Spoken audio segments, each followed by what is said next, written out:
Hello friends, মানি হেসেলে সবাইকে স্বাগত। আর share করব আনারসের চাটনি। আনারসের চাটনি হোক বা শুধু শুধু হোক, আমার বাড়িতে কিন্তু সবাই খেতে খুব পছন্দ করে। আমি প্রথমে আনারসের দুই সাইড কেটে নিলাম। আনারসের এই পাতার সাইডটা দেখতে কিন্তু খুব ভালো লাগে। আমি অর্ধেকটা আনারসের চাটনি বানাবো, আর অর্ধেকটা এমনি খাবো। ছুরির সাহায্যে মোটা মোটা করে খোসা কাটবো। জানি একটু নষ্ট হয়, কিন্তু আনারসের প্রচুর চোখ থাকে।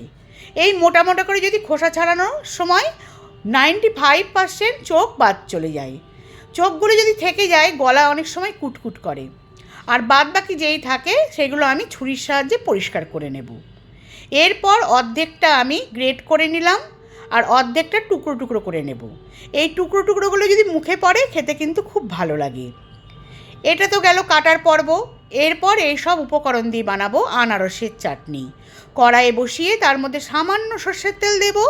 তেলের মধ্যে শুকনো লঙ্কা আর সর্ষে ফোড়ন দিয়ে টুকরো করে রাখা আনারসটাকে দিয়ে দেবো, আর গ্রেট করে রাখা আনারসটাকেও দিয়ে দেবো। দিয়ে সামান্য নুন দিয়ে নাড়াচাড়া করে ঢিম আঁচে ঢাকা দিয়ে দেবো।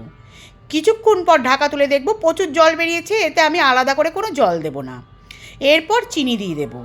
যদি আনারসটা বেশি মিষ্টি হয় অল্প চিনি দেব, আর যদি কম মিষ্টি হয় তাহলে বেশি চিনি দেব। দিয়ে ভালো করে যখন ফুটে উঠে কালারটা চেঞ্জ হয়ে যাবে, জেলি জেলি লাগবে, ওর মধ্যে আমি কিশমিশ ছিটিয়ে দেবো। দিয়ে গ্যাসটা বন্ধ করে দেব। অর্ধেক লেবুর রস চিপে দিলাম। এরপর গার্নিশিংয়ের পালা। আমি কাজুর টুকরো ছিটিয়ে দিলাম, আর বেদানার টুকরো ছিটিয়ে দিলাম। দিয়ে ঠান্ডা হতে দিলাম। তারপরে আমি পরিবেশন করব। যদি ভিডিওটা ভালো লাগে, লাইক, কমেন্ট, সাবস্ক্রাইব করে দিও।